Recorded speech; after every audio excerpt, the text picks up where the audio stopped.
All right, so okay, well this is better. This is not the best microphone, but can you guys hear me? Let me know if you can hear me. Okay, I don't know what's going on with the microphone. I am in Dallas. We're doing the Black Wealth Summit down here right now, and sometimes when you set up in a new location, you get new outcomes that don't make any sense. And so I hope you guys can hear me all right. Can you hear me okay? Let me know if you can hear me. If the audio is bad, I apologize for that. All right, so anyway, let's get started. Let's talk about this. So Jerry Springer, how many of you remember Jerry Springer? Give me a yes in the chat if that rings a bell. If you remember how crazy his show was and all the years that he was on TV. I think he was on TV. I mean, he had to be on TV for 20 years or 25 years or something like that. He had one of the most successful daytime shows. A lot of people don't know this, but there's a lot of money in daytime TV.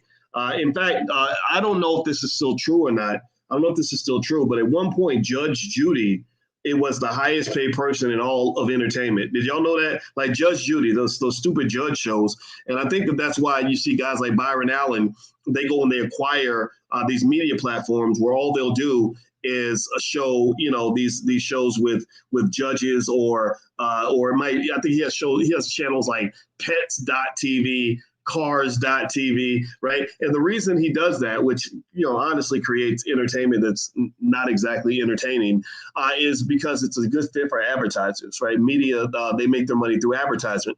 So Jerry Springer made a ton of money, and he made his money with his show through the advertisement.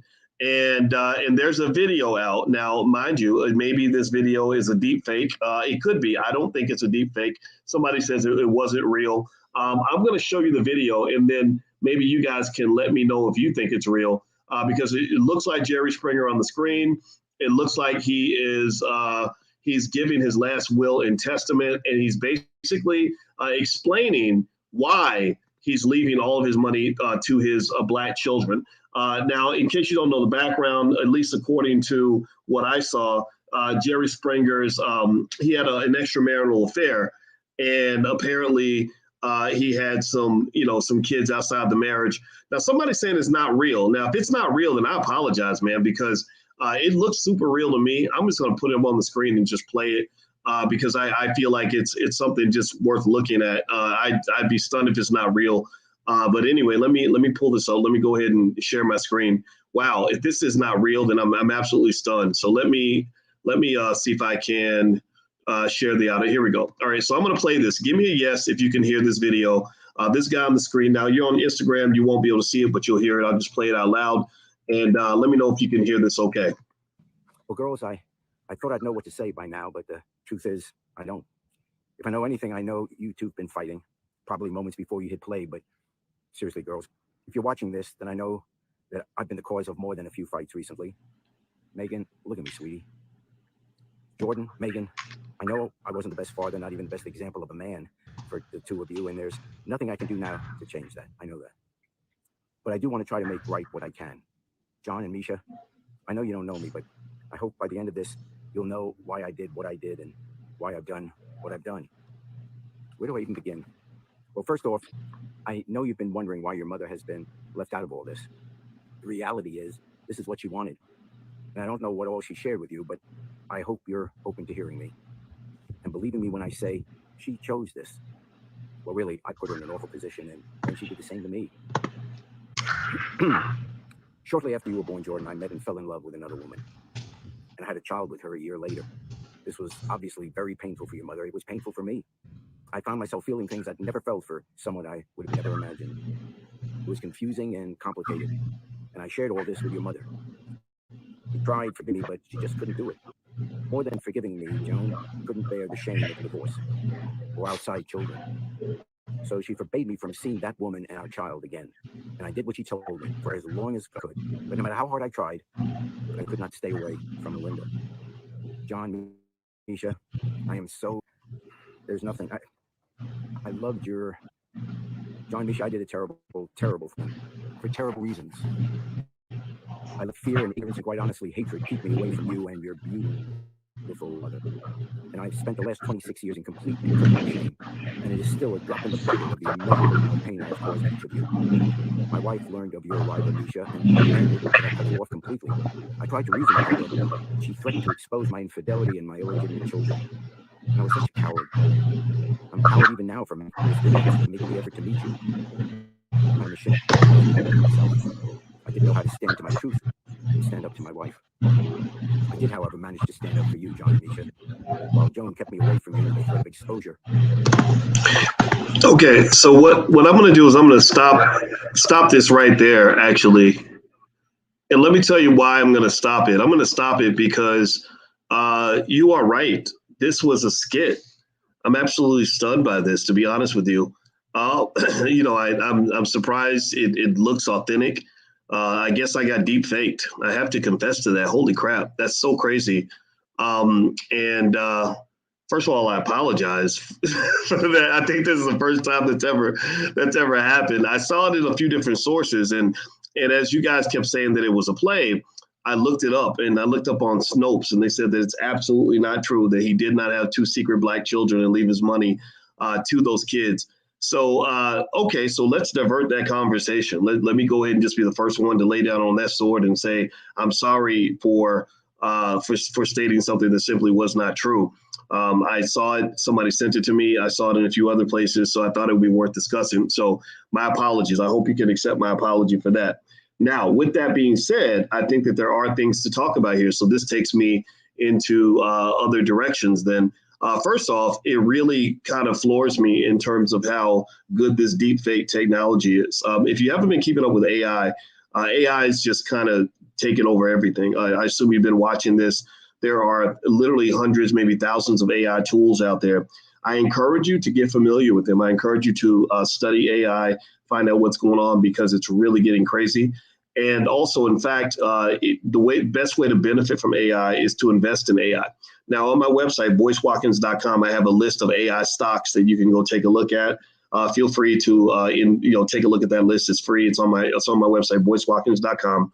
And basically, it's I'm kind of like, holy crap! Like now I feel like I thought I did my due diligence. I'm just kind of tripping out now. I don't like to make that kind of an error, especially when I'm talking to you guys. I try my best to bring things to you that's accurate.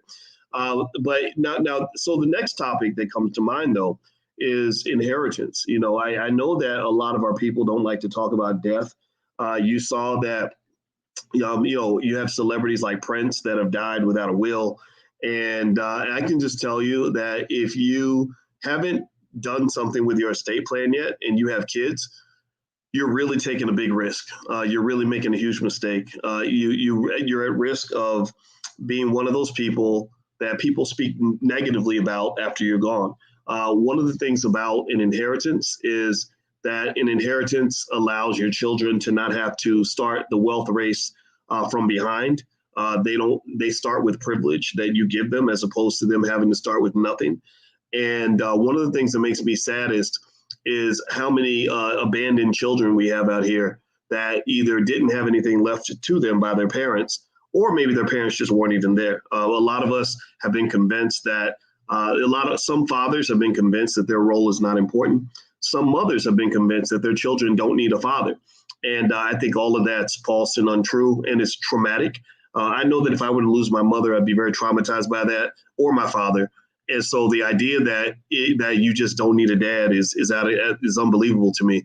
And so generally speaking, if you haven't done this yet, I encourage you to start, just sit down with a lawyer, make a plan, ask yourself, if I died tomorrow, what would that look like? What would my life, what would the lives of the people I care about look like? If I have somebody that's living with me, depending on me to pay the rent, would they be able to even get into my bank account to get the money if I died?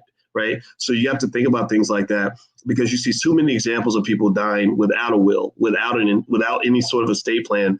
And some of them have lots of money. I don't understand that. I know Prince did that. And I wish I could have talked to him, because, it's like all that life's work is kind of wasted now. A lot of it is anyway, because you gave away $100 million. He had to spend $100 million after his death for people just to sort through all of his finances. And he's not the only one. There's been many others who've done that, and I encourage you not to be in that category. By the way, I'm here in Dallas for 2 more days. We're doing a Black Wealth Summit. So if you want to come down to Dallas, feel free to come and join us. You can go to boycewatkins.com and learn more on my website. Also tonight, Julian Gordon is doing a free event on how to get into multifamily real estate. That's going to happen tonight at 8 p.m. It's online. That part is virtual. The Black Wealth Summit is physical. So if you go to boycewatkins.com, the information's all there, as well as the list of AI stocks, a lot of free resources if you want to jump in and get invested. One of the things I like about Julian Gordon is that Julian is the only person I know who is able to say that I've helped Black people acquire $267 million worth of real estate. Julian has actually helped Black people acquire $250 million in land, property, assets, things like that. So I want to ask you this: how many celebrities, we look up to these celebrities, how many Black celebrities can say that I help Black people acquire $250 million worth of property? How many politicians, how many Black politicians can say I help Black people acquire $250 million in property? How many civil rights superstar activists out here can say that I help Black people acquire $250 million in property? You can't, there's nobody else who can say that. And so Julian, I'm honored to be his friend, and he's going to be talking tonight in the Black Business School for free online. So if you've ever been interested in living rent-free, renting out units and literally making money to live, feel free to come in and join us in the Black Business School. We've helped over 10 million people at this point. And so feel free to go to boycewatkins.com. The link is right there. So anyway, with that being said, sorry again about that whole Jerry Springer mix up. Y'all set me straight real quick, and I accept that humbly. I'm sitting there, I'm like, oh, I'm so embarrassed. But at the same time, it just tells me, okay, now with the deep fakes, I got to do a little bit more due diligence on stuff, because this was an actual video. This is an actual video, and it looked like he was actually speaking on this video. And it makes me really think about, like, next year in the election, like how many deep fakes are going to be out here, how much chaos is going to be caused by deep fakes like this. I mean, this is crazy. I thought when I watched the video, I was like, oh, there's a video. I watched it. So, I kind of came up in an era, like a lot of us did, where a video was kind of damning testimony. So now you're in kind of a world where, where video doesn't matter anymore. Anybody can literally be seen saying anything, which is absolutely crazy to me. Let's see, if someone says, are you from Indiana, sir? Oh, you know what? And actually, that's a good point. It's not actually a deep fake. It was from a play. So let me just scratch that about the deep fake. See, I'm messing up all day today. But it wasn't a deep fake. It was actually from a play, apparently. I'm sitting here just curious, though. I'm trying to understand, what play was this? What was this drama? Like, was this a movie? Like, where did this movie come out? But anyway, though, I will say this too. One of the things that it did make me think about too is about regrets that people do actually have on their deathbed. And one of the regrets I remember reading is living your truth. And I think that if you're not, old and you're not dying right now, I would encourage you, figure out what your truth is and live that. I found a list of all the things that old people, dying people regret when they die. So I'm gonna read this list to you, and then hopefully I can leave you with something good for today.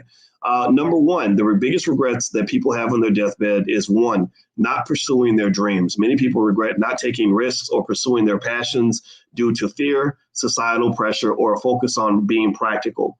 Number two, working too much. They often regret spending excessive time and energy on their careers while neglecting their personal lives, relationships, and experiences. That's true, especially if you're on the corporate plantation. They're not giving you anything to show for all the work that you're putting in.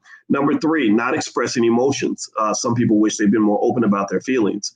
Neglecting personal relationships. Many regret not investing enough time and effort into their relationships with family, friends, and loved ones.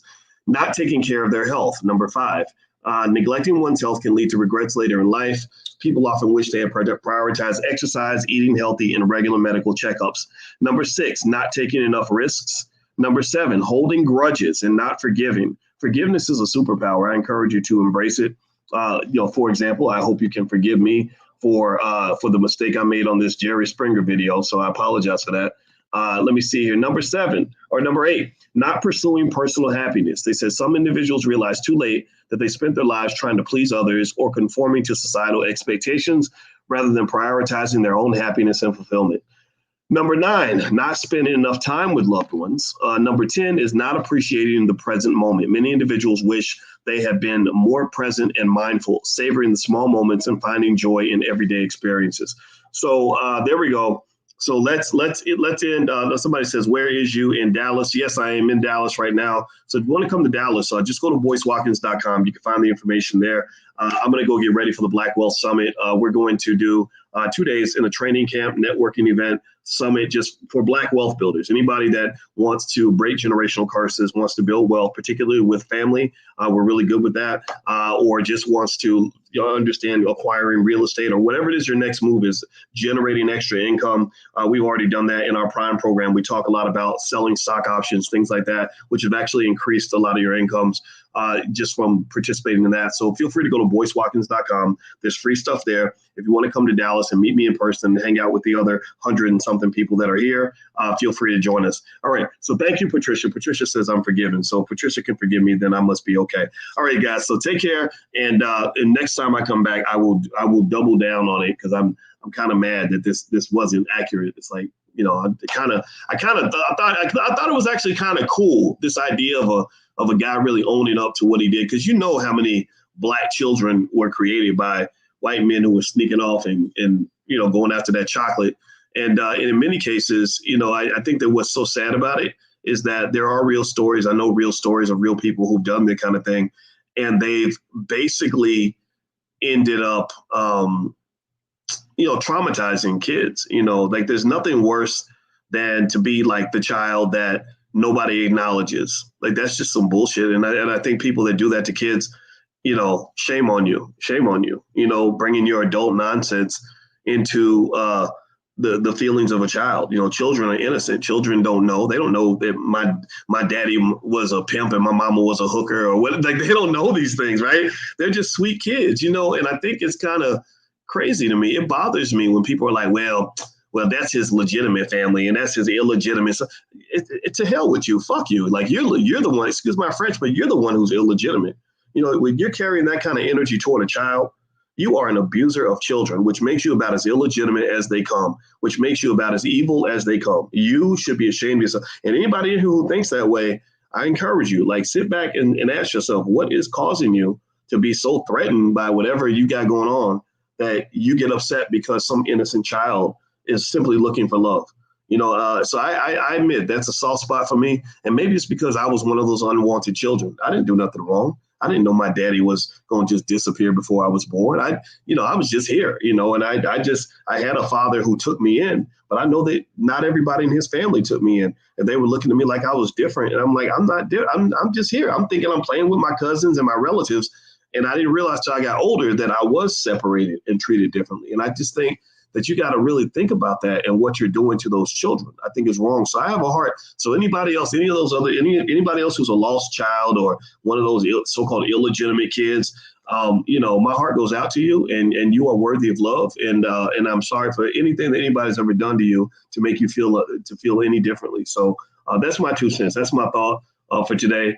Forget about the Jerry Springer thing, but we know that stuff does happen in real life. Plenty of slave masters snuck in the barn or snuck into the slave quarters back during slavery.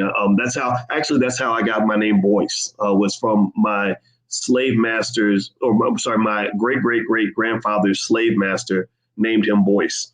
And also I have Irish blood. And the only way I got Irish blood is because somebody snuck in and raped a Black woman. So I think that this has to be talked about, especially in an election year, now that we're going into a reparations conversation, things like that. So Jerry Springer didn't do it, but you know that it happens all the time.